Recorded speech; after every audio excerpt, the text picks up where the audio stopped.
کیونکہ انہیں انتہائی قریبی جاسوس نے یہ اطلاع دی تھی کہ یہ عورت بہت ہی زیادہ فحاشی پھیلا رہی ہے۔ اس علاقے میں کوئی بھی نوجوان ایسا نہیں بچا جو اس سے لذت نہیں پا چکا، کیونکہ اس کا جال اس قدر مضبوط ہے کہ شریف سے شریف اور متقی سے متقی نوجوان بھی اسی طرف کھینچا چلا جاتا ہے۔ اس کے علاوہ سلطان محترم کے کان میں اس جاسوس نے ایک ایسی بات بتائی تھی جسے سن کر ایک دم سے سلطان محترم کا چہرہ سرخ پڑ گیا تھا، اور انہیں جیسے یقین سا ہو چلا تھا کہ وہ واقعی کوئی خراب قسم کی عورت ہے، کیونکہ ثبوت تو یہی کہہ رہے تھے کہ اس علاقے میں کوئی بھی نوجوان اب کنوارا نہیں رہا۔ نوجوانوں کی ایک لمبی ساری قطار اس گھر کے باہر کھڑی تھی، کیونکہ ان نوجوانوں میں کوئی بھی برا شخص یا ضعیف العمر آدمی نہیں تھا۔ سب کے سب حسین نوجوان تھے جو نہ صرف اس علاقے سے تعلق رکھتے تھے بلکہ دور دراز کے علاقوں سے بھی اکثر نوجوانوں کا تعلق تھا، اور وہ سب لوگ تجسس بڑی نظروں سے اس گھر کے دروازے کی طرف دیکھ رہے تھے جدھر سے انہیں اندر داخل ہونا تھا۔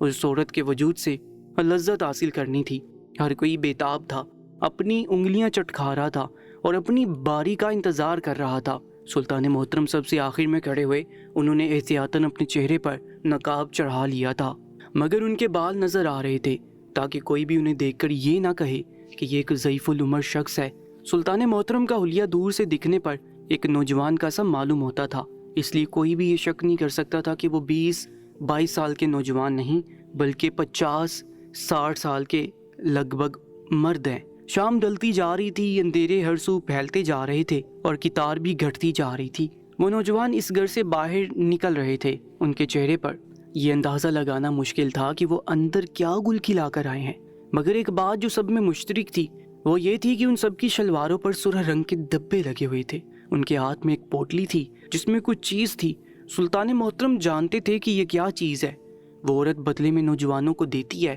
کیونکہ انہیں ان کے اس جاسوس نے اس بارے میں مطلع کیا تھا۔ اب تک کی دی جانے والی معلومات کے مطابق اس جاسوس کی ہر ایک بات سچ ثابت ہو رہی تھی، اور وہ عورت ایک بد کردار عورت کا منظر پیش کر رہی تھی جو سارے نوجوانوں کا ایمان ڈگمگا چکی تھی۔ اور نوجوان اپنا ایمان ہتھیلی پر رکھ کر اس گھر کے باہر کھڑے تھے۔ بالآخر سلطان محترم کی باری آ چکی تھی۔ وہ بہت ہی زیادہ چوکنے ہو گئے تھے، کسی بھی قسم کی صورتحال کے لیے خود کو تیار کر چکے تھے۔ بالآخر انہوں نے ایک لمبا سانس ہوا میں خارج کیا اور لمبے لمبے ڈگ بڑھتے ہوئے اس گھر کے اندر داخل ہو گئے۔ گھر کافی زیادہ وسیع تھا۔ شام کے اندھیرے میں اس گھر کے نقشے کے بارے میں اندازہ لگانا کافی مشکل تھا، کیونکہ اس عورت کی ایک بات یہ بھی تھی کہ وہ شام کے بعد چراغ گل کر دیتی تھی اور مکمل اندھیرے میں اپنے اس گناہ کو جاری رکھتی تھی۔ کوئی بھی اس کا چہرہ دیکھ نہیں سکتا تھا، مگر شاید نوجوانوں کو اس کے چہرے سے زیادہ کسی اور چیز کی طلب ہوتی تھی، اس لیے وہ اس بات کی پرواہ نہیں کرتے تھے کہ چراغ گل ہے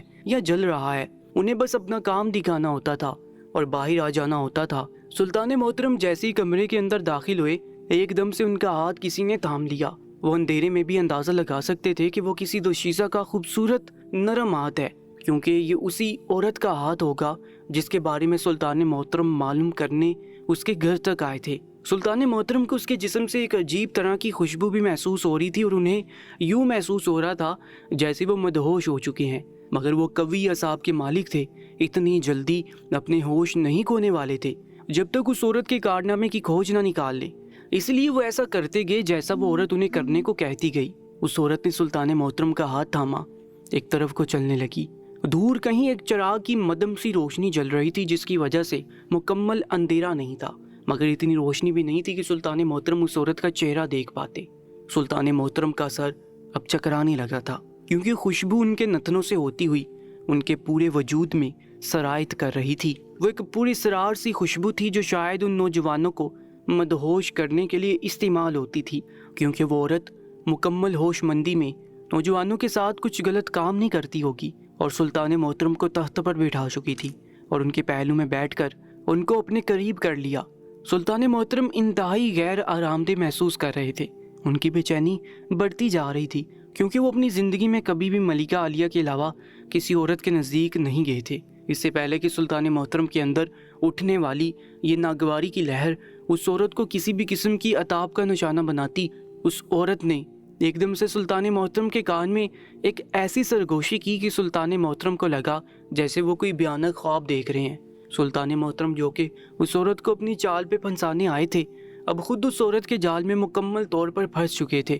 کیونکہ وہ عورت جان چکی تھی کہ اس کے پہلو میں بیٹھا ہوا مرد کون ہے اور وہ عورت اس مرد کے ساتھ کیا کرنے والی تھی۔ یہ جان کر ہی سلطان محترم کے پسینے چھوٹ چکے تھے۔ یہ کہتے ساتھ ہی اس عورت نے سلطان محترم کو کوئی نوکیلی چیز زور سے ماری، جس سے بل خون بہنے لگا۔ سلطان محترم کا ذہن پوری طرح سے تاریکی میں ڈوب گیا۔ انہوں نے یہاں اگر بہت بڑی غلطی کر دی تھی، کیونکہ یہاں سے زندہ بچ نکلنا شاید ناممکن ہو گیا تھا۔ ایسا پہلی بار ہوا تھا کہ آج کے دن سلطان محترم دربار میں تشریف نہیں لے کر گئے تھے۔ حالانکہ بہت سارے لوگ اپنے مسئلے مسائل کے بارے میں بتانے کے لیے سلطان محترم کی شدت سے منتظر تھے، مگر سلطان محترم اپنے حرم میں بے چینی سے ٹہل رہے تھے۔ ان کی بے قراری اس قدر بڑھ چکی تھی کہ وزیر خاص 2 بار آ کر سلطان محترم کو دربار میں آنے کے لیے کہہ چکا تھا، مگر سلطان محترم نے ہاتھ کے اشارے سے اسے وہیں سے جانے کا کہہ دیا۔ وزیر خاص کی تشویش بھی بڑھ چکی تھی، کیونکہ ایسا کبھی نہیں ہوا تھا کہ سلطان محترم اس قدر رعایا کے مسئلوں مسائل سے غفلت برتیں، مگر وزیر خاص کی جرأت نہیں تھی کہ سلطان محترم سے کوئی سوال کر سکے، اس لیے مایوسی سے تخلیہ کر کے چلا جاتا تھا۔ اور ایسا پہلی بار ہوا تھا کہ سلطان محترم نے اپنے مشورے اور پریشانی میں وزیر خاص کو شریک نہیں کیا تھا۔ آخر ایسا بھی کیا تھا جو وہ وزیر خاص سے بھی چھپا رہے تھے؟ وزیر کو یہ تو معلوم تھا کہ آج صبح سویرے ایک آدمی نماز فجر کے بعد سلطان محترم سے ملنے کے لیے محل میں آیا تھا۔ اس نے کچھ دیر تک سلطان محترم سے سرگوشی میں باتیں کی تھیں اور پھر اسی وقت اپنے گھوڑے پر سوار ہو کر بہت ساری دھول فضا میں اڑاتا چلتا بنا تھا۔ وہ اس قدر عجلت میں آیا تھا اور اسی عجلت میں واپس چلا گیا تھا، جیسے وہ سلطان محترم کو صرف پریشان کرنے ہی آیا تھا۔ اس کے بعد سے سلطان محترم محل کے اندر ٹہل رہے تھے، وہ کسی بھی کام میں دلچسپی نہیں دکھا رہے تھے، اور جب معمول کے مطابق دربار لگ چکا تھا اور سوالی جوک در جوک دربار کے اندر اپنے نئی مسئلے مسائل لے کر سلطان محترم کی خدمت میں حاضر ہو چکے تھے اور اس کا انتظار کرنے لگے تھے کہ کب وہ آئے اور کب کوئی نہ کوئی حل پیش کرے، مگر سلطان محترم تو خود ہی شاید کسی پیچیدہ سے مسئلے میں الجھے ہوئے تھے۔ ان کے چہرے سے فکرمندی صاف چھلک رہی تھی۔ وزیر خاص 2-3 بار سلطان محترم کو بلانے کے لیے جا چکے تھے، مگر سلطان محترم اسے باہر سے بھگا دیتے۔ وزیر خاص کو مایوسی ہوئی تھی کہ اہم سے اہم مسئلے میں سلطان محترم وزیر خاص سے مشاورت کرنے والے آج کیوں ہچکچا رہے ہیں۔ صبح سے دوپہر ہو گئی اور دوپہر سے شام، لوگ مایوسی سے دربار سے واپس لوٹ چکے تھے۔ ان کے دلوں میں تشویش کی لہر تھی کہ آخر سلطان محترم کون سی پریشانی میں گرفتار ہیں کہ ان کی پریشانی کو دور نہیں کر پائے۔ مصر کی گلیوں بازاروں میں یہ چہمگوئیاں ہونے لگی تھیں کہ سلطان محترم شاید کسی بہت ہی بڑی پریشانی میں گرفتار ہو گئے ہیں، اس لیے آج کے بعد وہ کسی کا مسئلہ نہیں سنیں گے، بلکہ پہلے اپنی پریشانی کا حل ڈھونڈیں گے۔ اور لوگ اس بات پر حیران ہوئے تھے کہ اس سے اگلے دن سلطان محترم کسی کو بھی اطلاع دیے بغیر بن بتائے اپنے گھوڑے پر اکیلے سوار ہو کر نہ جانے کہاں کو نکل گئے تھے، اور انہوں نے اپنا حلیہ اس قدر انوکھا کیوں بنا رکھا تھا؟ یوں لگ رہا تھا جیسے وہ دوبارہ سے صحرا سجانے کے چکروں میں ہوں، کیونکہ وہ بالکل 20-22 سال کے نوجوان لگ رہے تھے۔ ہر انسان کی سلطان محترم کے بارے میں ایک الگ پیشین گوئی تھی، اور یہ باتیں مصر کی فضا میں جیسے رچ بس گئی تھیں اور ایک کان سے دوسرے کان میں خود بخود ہی چلی گئی تھی کہ ضرور کچھ بہت انوکھا ہونے والا ہے۔ سلطان محترم کے جانے کے بعد وزیر خاص، جو کہ بے چینی سے سلطان محترم کی سرگرمیوں کو بغور دیکھ رہے تھے مگر پوچھنے کی جرأت نہیں کر سکتے تھے، انہیں اس بات کا یقین تھا کہ سلطان محترم صرف ایک شخص کو اپنی بات شیئر کریں گے یا کر چکے ہوں گے، اور ان کے مشورے کے بغیر تو وہ کبھی بھی اکیلے نہیں جا سکتے۔ یہ وزیر خاص دعوے سے کہہ سکتے تھے، اس لیے وہ محل کے اندر داخل ہوئے۔ حرم میں جانے لگے کہ کنیزوں نے ان کا راستہ روک لیا۔ وزیر خاص کہنے لگے، مجھے ملکہ عالیہ سے بہت ہی زیادہ ضروری بات کرنی ہے، مجھے ان کی رہنمائی درکار ہے، تم جاؤ اور ان کو مہمان خانے میں بلا کر لاؤ، میں وہیں پر بیٹھا ان کا انتظار کروں گا۔ یہ کہہ کر وزیر خاص مہمان خانے کی طرف چل دیے۔ ملکہ عالیہ وزیر خاص کی بہت زیادہ عزت کرتی تھی، کیونکہ وزیر خاص سلطان محترم کے ساتھ رہتے ہوئے ایک زمانہ گزر چکا تھا۔ وزیر خاص اور سلطان محترم کا ساتھ ملکہ عالیہ اور سلطان محترم کے ساتھ سے کہیں زیادہ پرانا تھا، اور ملکہ عالیہ اس بات سے بخوبی واقف تھی کہ وزیر خاص کی مشاورت اور اہمیت بہت زیادہ ہے۔ تھوڑی دیر کے بعد ملکہ عالیہ مہمان خانے میں داخل ہوئیں۔ وزیر خاص ایک دم سے اٹھ کر ادب سے سر جھکائے ملکہ عالیہ کے آگے کھڑے ہوئے، کہنے لگے، ملکہ عالیہ، آپ جانتی ہیں کہ میں سلطان محترم کا کس قدر وفادار وزیر ہوں، اور کبھی بھی آج تک انہیں کوئی غلط مشورہ نہیں دیا اور نہ ہی کسی معاملے میں ان سے جھوٹ بولا ہے۔ اور میں اسی بات کی توقع رکھتا ہوں کہ مجھے بھی سب کچھ سچ سچ بتایا جائے، کیونکہ یہ میرا حق ہے میں سلطان محترم کی جان کی حفاظت اپنی جان سے بڑھ کر کروں۔ اگر تو ان کی جان کو کوئی خطرہ ہے تو میں اس کے بارے میں پہلے ہی جاننا چاہوں گا اور اس کے متعلق تدبیر کرنا چاہوں گا۔ اس لیے آپ کو مجھے اس راز میں شریک کرنا ہوگا کہ آخر سلطان محترم کل سے اس قدر بے چین کیوں ہیں، اور ایسے پہلی بار کیوں ہوا ہے، اور وہ کسی بھی درباری کا سوال سنے بغیر چپ چاپ خاموشی سے دربار سے رخصت ہو کر کہیں چلے گئے ہیں، یوں جیسے کسی سفر پر روانہ ہو چکے ہیں۔ ملکہ عالیہ تحمل سے وزیر خاص کی بات سنتی رہی، پھر مسکرا کر گویا ہوئی کہ وزیر خاص میں جانتی ہوں آپ ایک قابل بھروسہ وزیر ہیں، آپ نے کبھی بھی سلطان کے اعتماد کو ٹھیس نہیں پہنچائی، مگر بات ہی کچھ ایسی ہے کہ وہ کسی کو بھی اس راز میں شریک نہیں کرنا چاہتے تھے جب تک کہ خود بات کی تہہ تک نہ پہنچ جائیں۔ انہوں نے صرف اور صرف میری ذات سے مشورہ کیا تھا اور میں نے بھی ان کو یہی مشورہ دیا کہ وہ خود وہاں جائیں اور پوری صورتحال کا جائزہ خود لیں۔ مگر آپ اگر پوچھ ہی رہی ہیں تو میں آپ کو بتا دیتی ہوں کہ سلطان محترم مصر کے ایک چھوٹے سے علاقے اخزن کی طرف روانہ ہوئے ہیں۔ اس علاقے میں ایک ایسی عورت رہتی ہے جو اپنی خوبصورتی میں بہت بڑھ کر ہے اور اسے بہت ہی زیادہ ناجائز استعمال کرتی ہے، کیونکہ قبیلہ اخزن میں رہنے والا سلطان محترم کا جاسوس خاص کل یہی خبر دینے سلطان محترم کو آیا تھا کہ یہ مسئلہ اس قدر گمبھیر ہے کہ سلطان محترم کی توجہ کا طالب ہے۔ شہر اخزن میں کوئی بھی ایسا نوجوان نہیں بچا جو کہ اس عورت سے اپنی شہوت پوری نہ کر چکا ہو، یا وہ عورت اس نوجوان کو اپنے جال میں پھنسا نہ چکی ہو۔ روز نوجوانوں کی ٹولیاں اس عورت کے گھر کی طرف روانہ ہوتی ہیں، اور یہ جرم اس قدر کھلے عام اور سرے عام کیا جا رہا ہے کہ کوئی بھی اسے روکنے ٹوکنے والا نہیں۔ وہ نوجوان لڑکے جو اس عورت کے پاس اپنے دل کے ہاتھوں اور اپنے نفس کے ہاتھوں مجبور ہو کر اس عورت کے در پر جاتے ہیں، وہ جب واپس پلٹتے ہیں تو بہت ہی بہکے سے ہوتے ہیں۔ وہ عورت ہر نوجوان کے ہاتھ میں ایک پوٹلی تھماتی ہے جس میں 5 چاندی کے سکے ہوتے ہیں، اور ان سب نوجوانوں میں ایک بات مشترک ہوتی ہے کہ ان کے کپڑوں پر جا بجا گندگی اور غلاظت لگی ہوتی ہے، جو اس بات کا ثبوت دیتی ہے کہ اس سے اپنی شہوت پوری کر کے لوٹے ہیں۔ اگر یہی حال رہا تو مصر کا شاید کوئی بھی نوجوان ایسا نہیں بچے گا جو کہ اس عورت کی چال سے محفوظ رہ سکے، کیونکہ جو بھی نوجوان یہ بات سنتا ہے کہ وہ عورت کس قدر کھلے عام سب کو دعوت دے رہی ہے، وہ اپنے دل کے ہاتھوں مجبور ہو کر قبیلہ اخزن کی طرف چلا جاتا ہے اور اپنا ایمان گنوا کر آ جاتا ہے۔ اس لیے اس عورت کو پکڑنا انتہائی ضروری ہے۔ اگر سلطان محترم چاہتے تو اپنی فوج کے ہمراہ وہاں پر دعویٰ بول سکتے تھے اور اس عورت کو زنجیریں پہنا کر یہاں لایا جا سکتا تھا اور اسے زندان میں ڈال کر اس کے گناہوں کی سزا دی جا سکتی تھی، مگر میں نے ان کو مشورہ دیا تھا کہ پہلے وہ خود رازدارانہ طریقے سے وہاں جا کر معلوم کر لیں کہ اصل معاملہ ہے کیا۔ ہماری آنکھیں جو کچھ دیکھتی ہیں ایسا حقیقت میں ہو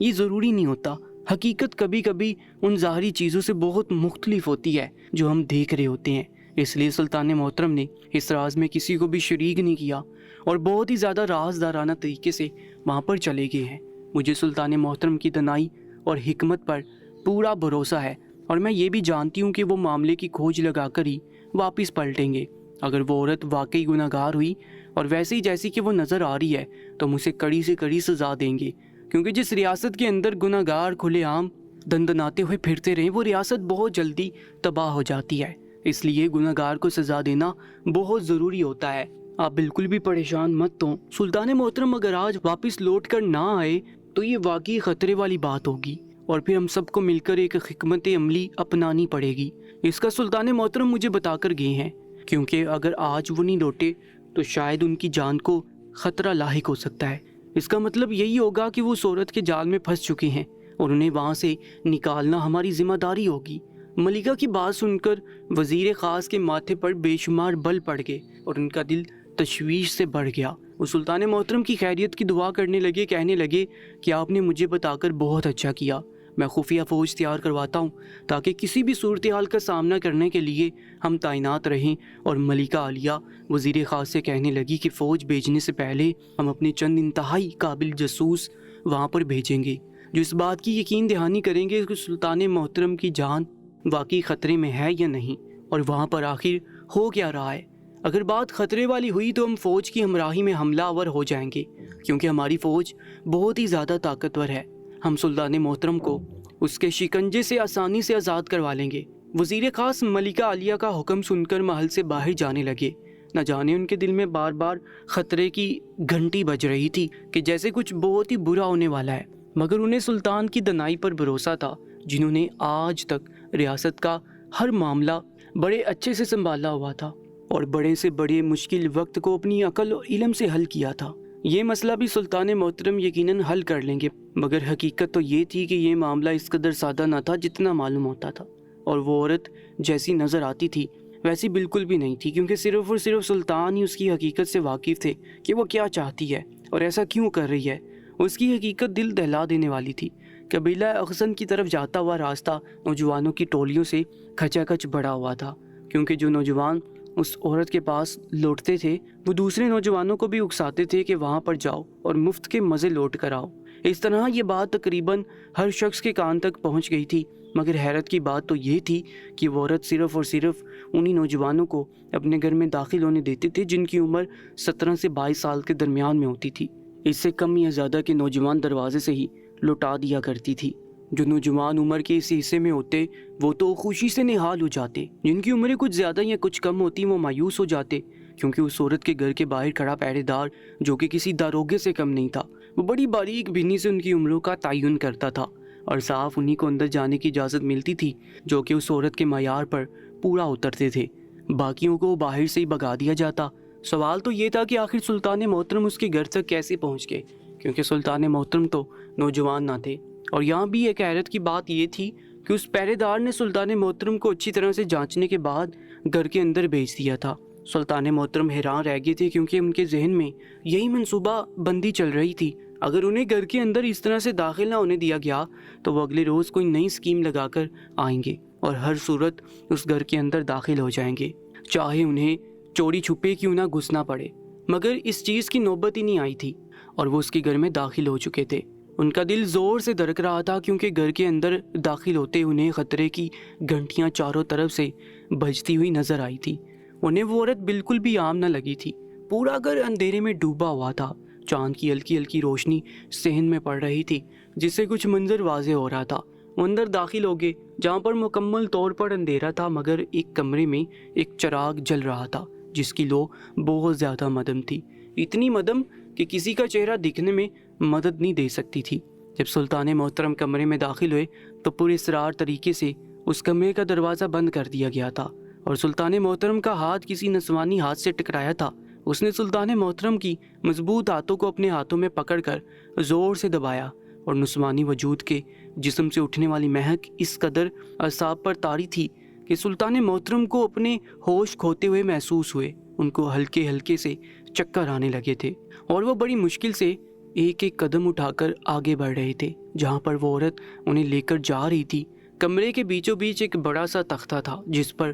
سرخ چادر بچھائی گئی تھی اور اس کے اوپر گاؤ تکیے لگائے گئے تھے۔ اس عورت نے سلطان محترم کو وہاں پر بٹھا دیا اور خود سلطان محترم کے پہلو میں جا کر چپک کر بیٹھ گئی۔ اس کا ہاتھ ابھی تک سلطان محترم کے ہاتھ میں تھا۔ سلطان محترم کے ماتھے پر ہلکے ہلکے سے پسینے کی بوندیں آ رہی تھی، کیونکہ آج تک ایسا کبھی نہیں ہوا تھا کہ وہ کسی نامحرم عورت کے اس قدر قریب آئے ہوں۔ وہ اس طرح کے سلطان ہرگز نہیں تھے جو اپنی بادشاہت اور جاہ و جلال کا غلط فائدہ اٹھانے والے ہوتے اور عورتوں کی سنگت سے مستفید ہوتے۔ ان کے لیے صرف اور صرف ملکہ عالیہ ہی کافی تھی، جن کی محبت کا وہ ہر دم دم بھرتے تھے اور جن کے مشورے پر وہ اس عورت سے اکیلے میں ملنے چلے آئے تھے۔ اس سے پہلے کہ سلطان محترم اس عورت سے کوئی بھی سوال کرتے یا کوئی بھی بات کرتے، اس عورت نے سلطان محترم کے کان میں ہلکی سی سرگوشی کی، جسے سن کر سلطان محترم کے پورے بدن کے بال کھڑے ہو گئے اور انہیں یقین ہو گیا کہ وہ بہت بڑی چال میں پھنس چکے ہیں۔ اس عورت کو اپنی چال میں پھنسانے سے پہلے، کیونکہ وہ عورت جانتی تھی کہ اس کے پہلو میں بیٹھا ہوا شخص کوئی اور نہیں بلکہ عظیم سلطنت کا بادشاہ سلطان محترم خود ہے، وہ عورت اس قدر شاطر کیسے ہو سکتی تھی کہ اندھیرے میں بھی سلطان محترم کو پہچان گئی تھی۔ اس عورت نے سلطان محترم کے کان میں کہا کہ میں اچھی طرح سے جانتی ہوں کہ آپ کس مقصد کے لیے یہاں پر آئے ہیں، مگر میں آپ کو یہ بات بھی بتا دوں کہ آپ یہاں خود چل کر نہیں آئے بلکہ آپ کو یہاں پر بلایا گیا ہے پوری منصوبہ بندی کے تحت، کیونکہ میں کب سے یہاں پر آپ کی راہ تک رہی تھی کہ آپ خود سے آئیں گے، مگر آپ تو اپنی ریاست کے معاملات میں اس قدر الجھے ہوئے تھے کہ خود سے آنے کی فرصت ہی نہیں مل رہی تھی۔ اس لیے مجھے آپ کے جاسوس کے ہاتھ پیغام بھجوانا پڑا تاکہ آپ میری طرف دوڑے چلے آئیں، کیونکہ میں جانتی تھی کہ آپ کے اندر تجسس سر اٹھا چکا ہوگا اور آپ سب سے پہلے خود ہی اس معاملے کی تہہ تک پہنچیں گے، اس کے بعد ہی کوئی حکمت عملی اپنائیں گے، مگر شاید آپ کو حکمت عملی اپنانے کی کوئی مہلت نہ ملے، کیونکہ آپ کی فوج کتنی طاقتور کیوں نہ ہو، وہ ان نوجوانوں کا مقابلہ ہرگز نہیں کر سکے گی جو نوجوان میرے گھر سے ہو کر واپس پلٹ گئے ہیں۔ آپ کے پاس سپاہیوں کی فوج ہے، میرے پاس نوجوانوں کی فوج ہے جن کے پاس کوئی ہتھیار نہیں، مگر پھر بھی مجھے یقین ہے کہ آپ کو اپنی شکست تسلیم کرنا پڑے گی، کیونکہ آپ ایسے سلطان ہیں جو کسی کو بھی بے گناہ قتل نہیں کرتے، اور مجھ تک آپ کی فوج کو پہنچنے سے پہلے ان نوجوانوں کی لاشوں سے گزرنا ہوگا۔ اس لیے بہتر یہی ہے کہ یہاں پر کوئی بھی جنگ و جدل نہ ہو، اور جو مقصد میں آپ کی ذات سے پورا کرنا چاہتی ہوں وہ آپ مجھے پوری رضامندی کے ساتھ پورا کرنے دیں۔ اس کے بعد آپ کو جانے کی آزادی ہوگی، میں آپ کو بالکل بھی روکوں گی نہیں۔ اب فیصلہ آپ کے ہاتھ میں ہے کہ آپ کو جنگ کرنا چاہتے ہیں یا ایسے ہی سلجھانا چاہتے ہیں، کیونکہ جنگ کی صورت میں آپ کو بہت سارے نوجوانوں کا خون کرنا پڑے گا جو اپنی جان تک میرے لیے قربان کرنے کو تیار راستے پر کھڑے ہیں، کیونکہ وہ مجھ سے بغاوت کرنے کا سوچ بھی نہیں سکتے۔ وہ عورت اس قدر یقین کے ساتھ کہہ رہی تھی کہ سلطان محترم کی ریڑھ کی ہڈی میں سنسنی سی دوڑ گئی۔ انہوں نے کہا، اے عورت، تم میرے حال سے واقف ہو ہی گئی ہو، تو مجھے آج سچ بتا دو کہ یہ سب کچھ کیا چکر ہے؟ تم نے اس قدر معصوم نوجوانوں کے ساتھ آخر کیا کیا ہے کہ وہ تمہارے لیے جان تک کی بازی دے جانے کو تیار بیٹھے ہیں؟ اگر تو تم مجھے سب کچھ سچ سچ بتا دو گی تو میں خود تم سے وعدہ کرتا ہوں کہ بغیر کسی جد و جدل کے میں تمہارا کہنا مان لوں گا۔ اگر تم نے کوئی بھی ہیرا پھیری کی تو تمہارا انجام بہت زیادہ خطرناک ہوگا، کیونکہ تم اچھی طرح سے جانتی ہو کہ میں نے بہت سے اڑیل گھوڑوں کو نکیل ڈالی ہے۔ تم تو ایک نازک سی عورت ہو، اگر میں ابھی اور اسی وقت ہی تم پر دعویٰ بول دوں تو تم میرا کیا بگاڑ لو گے؟ خود ہی حقیقت بتا دو کہ تمہارا مقصد کیا ہے اور تم کیوں اس گناہوں کے راستے پر چل نکلی ہو۔ سلطان محترم کی بات سن کر وہ عورت ایک دم سے ٹھنڈی آہ لے کر رہ گئی، کہنے لگی کہ میں آپ کو حقیقت بتا کر آپ کی ہمدردی نہیں بٹور سکتی، کیونکہ میں نہ صرف خدا کی نظروں میں گناہ گار ہوں بلکہ بہت سارے انسانوں کی زندگی کو بھی داؤ پر لگا چکی ہوں، مگر یہ سب کچھ کرنا میرے لیے اس قدر ضروری ہو چکا ہے کہ اگر میں نہ کرتی تو شاید اس گھر کی چار دیواری کے اندر سسک سسک کر اور چیخ چیخ کر ایک دردناک موت مرتی، اور کوئی بھی میرا پرسان حال نہ ہوتا، کوئی بھی مجھے پوچھنے والا نہ ہوتا کہ مجھے کس قدر تکلیف کا سامنا کرنا پڑا، کیونکہ میرے ساتھ تو ہمیشہ ایسا ہی ہوتا آ رہا ہے۔ میں نے اس زندگی سے اذیت اور تکلیفیں ہی تو سمیٹی ہیں، میرے وجود کا ہی ایک حصہ اس اذیت اور تکلیف کو محسوس کر سکتا ہے جو اب تک میں نے برداشت کی ہے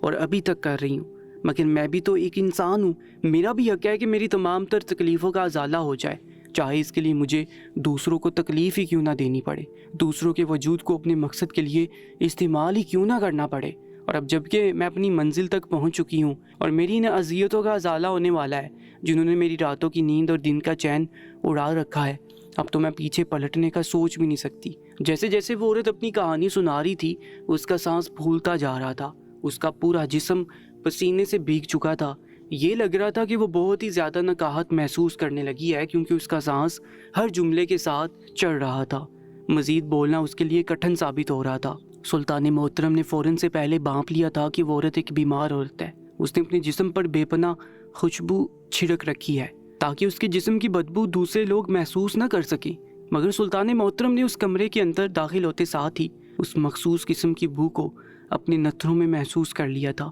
اور اب تو وہ بس اس عورت کے منہ سے سننا چاہتے تھے اور اپنے شک کی تصدیق کرنا چاہتے تھے۔ وہ عورت کہنے لگی کہ سلطان محترم، میں واقعی ایک بہت ہی زیادہ خوبصورت دوشیزہ ہوا کرتی تھی، میرے حسن کے چرچے دور دور تک پھیلے ہوئے تھے، جو بھی مجھے دیکھتا تھا فریفتہ ہو جاتا تھا اور میرے غرور اور اکڑ میں مزید اضافہ ہوتا چلا جا رہا تھا۔ میں ایک ناقابل تسخیر ہستی بن چکی تھی، اس دنیا کی سب سے خوبصورت عورت سمجھتی تھی جس میں کوئی نقص یا عیب نہیں ہے، اور شاید خدا کو یہی بات پسند نہیں آئی، اسے میرا یہ غرور کرنا اچھا نہیں لگا، اس نے مجھے ایک ایسے مرض میں مبتلا کر دیا کہ میرا خوبصورت جسم بدنما بنتا گیا، میرے جسم سے ایک ایسی بو نکلنے لگی کہ جو بھی اسے سونگھتا دور سے ہی بھاگ جاتا۔ ہوا کچھ یوں تھا کہ میں ایک ایسی جگہ پر چلی گئی تھی جس کے بارے میں نے سنا تھا کہ اس ندی کا پانی پینے سے میں مزید خوبصورت ہو جاؤں گی اور کبھی بھی مجھ پر بڑھاپا نہیں آئے گا اور نہ ہی کبھی میرا حسن مانند پڑے گا۔ میں لالچ میں آ گئی تھی، اسی لیے اکیلی ہی وہاں پر چلی گئی،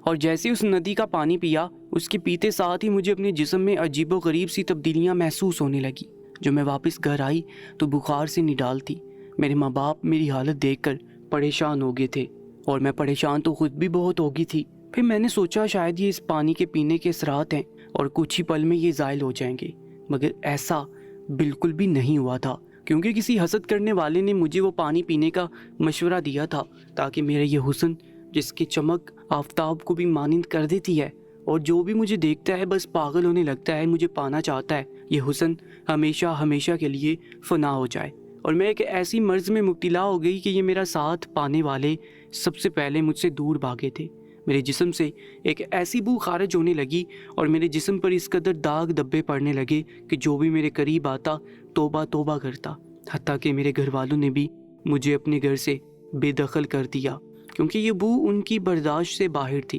انہوں نے مجھے دور دراز کے ایک جنگل میں ایک جھونپڑی کے اندر رہنے پر مجبور کر دیا، جہاں پر پہلے سے ایک بڑھیا رہتی تھی، اور حیرت کی بات تو یہ تھی کہ اس کے جسم پر بھی وہی داغ دبے تھے اور اس کا چہرہ بھی بالکل خوفناک شکل اختیار کر چکا تھا۔ میں اسے دیکھ کر بالکل کانپ گئی تھی، کیونکہ اس بوڑھی نے مجھے کہا تھا کہ تمہارا مستقبل بھی بالکل میری جیسا ہونے والا ہے، تمہارا چہرہ ابھی بے داغ ہے مگر آہستہ آہستہ یہ بدنما دبے تمہارے چہرے پر بھی نمودار ہونے لگیں گے اور تم ایک بدصورت ڈائن میں بدل جاؤ گی، جس طرح سے میں بدل چکی ہوں، کیونکہ مجھے بھی یہی مرض لاحق ہو گیا تھا۔ میں نے بھی اسی ندی کا پانی پیا تھا اور لالچ میں آ گئی تھی۔ زیادہ حسن پانے کے چکر میں پہلے والا حسن بھی کھو چکی ہوں۔ کوئی میرا پرسان حال نہیں ہے، میرا درد اتنا ہے کہ بڑھتا ہی جا رہا ہے۔ موت مانگتی ہوں مگر موت نہیں ملتی، تمہارا بھی دردناک انجام ہوگا۔ اور میں اس کی باتیں سن کر اندر تک دہل گئی تھی۔ میں نے کہا، کیا کوئی راستہ یا طریقہ ہے کہ میں اپنا حسن واپس پا سکوں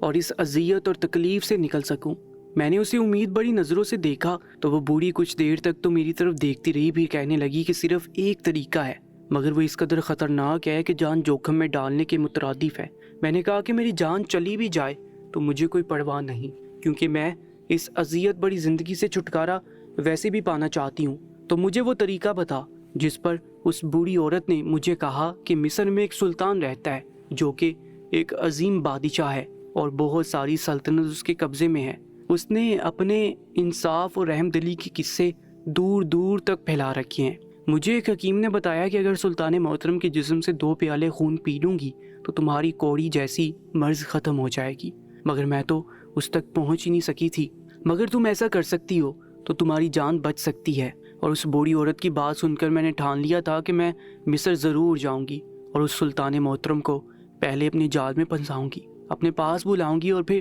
اس کے جسم سے 2 پیالے خون کے طلب کروں گی۔ میں اپنا حسن پانے کے لیے کسی بھی حد تک جا سکتی تھی، اس لیے میں کافی عرصے سے اس گمنام سی بستی میں آ کر بس گئی ہوں۔ میں جانتی ہوں کہ آپ اپنی رعایا کے مسئلے مسائل حل کرنے کے لیے دوسری بستیوں کا بھی رخ کرتے رہتے ہیں، اور آپ نے ہر جگہ اپنے مخصوص جاسوس چھوڑ رکھے ہیں، جہاں پر بھی کوئی غلط کارروائی دیکھیں مجھے اطلاع کریں۔ اس لیے میں نے یہ سارا کھیل رچایا تاکہ آپ مجھ تک پہنچ سکیں اکیلے میں، کیونکہ میں یہ بھی پتہ کروا چکی ہوں کہ آپ سب سے پہلے مسئلے کی تہہ تک پہنچنے کے لیے خود وہاں پر جاتے ہیں، اور میرا مقصد بھی آپ کو اکیلے ہی یہاں پر بلوانا تھا اور وہ پورا ہو چکا ہے۔ سلطان محترم اس کی یہ کہانی سن کر حیران ہو گئے تھے۔ وہ کیا سمجھے تھے اور آگے سے کیا نکلا تھا؟ وہ تو یہی سمجھے تھے کہ یہ عورت ایک بدکار ہے، بہت سارے مردوں کو اس گناہ میں گندا کر رہی ہے، مگر وہ ایک بیمار عورت تھی اور اس نے ایک ایسی چال چلی تھی کہ سلطان محترم خود بخود ہی اس کے داؤ میں پھنس چکے تھے۔ اس سے پہلے کہ وہ اپنا خنجر نکالتی تاکہ ان کا خون نکال لیتی، سلطان محترم کہنے لگے کہ ٹھہرو ذرا، پہلے مجھے ایک اور سوال بھی تم سے کرنا ہے، اس کے بعد تم میرا 2 کی بجائے 3 پیالے خون نکال لینا، مجھے کوئی اعتراض نہیں۔ اگر میرے خون سے تم واپس اپنی زندگی پا سکتی ہو تو میں تمہیں اپنا خون دینے کو تیار ہوں، مگر اس سے پہلے مجھے یہ تو بتاؤ کہ ان نوجوانوں کا کیا چکر ہے، تم ان کے ساتھ کیا کرتی ہو کہ وہ تمہارے اسیر ہو جاتے ہیں اور تمہارے لیے لڑنے مرنے پر تلے ہوئے ہیں۔ سلطان محترم کی بات سن کر وہ کچھ لمحے تو سوچتے ہوئے نظروں سے ان سلطان کو دیکھنے لگی، پھر کہنے لگی کہ میں نے ان نوجوانوں کے ساتھ کبھی بھی کوئی غلط کام نہیں کیا، میں تو بس یہ افواہ پھیلائی تھی کہ جو بھی نوجوان میرے ساتھ آ کر ایک رات کے چند حسین لمحے گزارے گا میں اسے بدلے میں انعام بھی دوں گی اور اس کی رات کو رنگین بھی کروں گی۔ اور یہ لالچ اس قدر بڑا تھا کہ مصر شہر کے سارے نوجوان قطار در قطار میرے گھر کی طرف آنے لگے تھے، مگر جب بھی وہ میرے گھر میں داخل ہوتے، میرے پاس آتے، تو میں انہیں ایک مخصوص قسم کا مشروب پلاتی جسے پی کر وہ بہکنے لگتے۔ انہیں لگتا کہ میں نے ان کے ساتھ ساری رات بدکاری کی ہے۔ ان کے کپڑوں پر کچھ ثبوت کے طور پر خون کے چھینٹے لگا دیتی۔